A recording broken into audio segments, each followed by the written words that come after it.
Il est 9 h du matin, 1 heure après l'ouverture des bureaux de vote.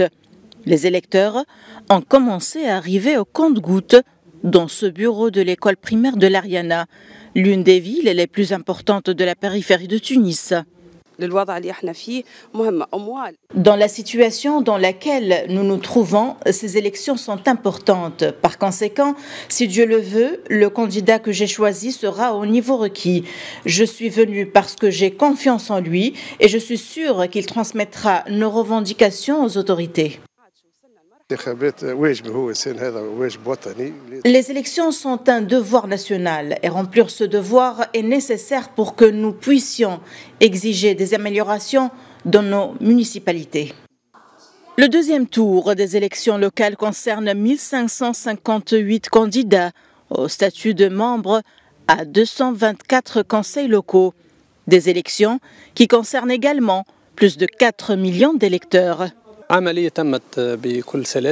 Le processus d'ouverture du centre s'est déroulé sans problème.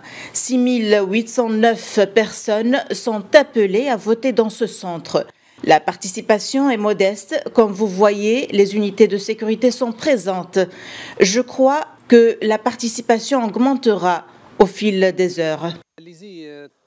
Il va sans dire que la réticence est devenue en quelque sorte la norme et le taux de participation pour le premier tour a été de 11,84%, un taux jugé faible par une opposition divisée.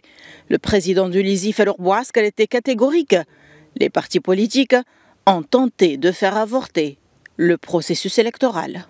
Les interrogations sont nombreuses quant à l'impact réel de ce mode de scrutin qui se tient pour la première fois en Tunisie et qui se penche sur la vie de la cité. Depuis Tunis, Najwa Becha pour Médien.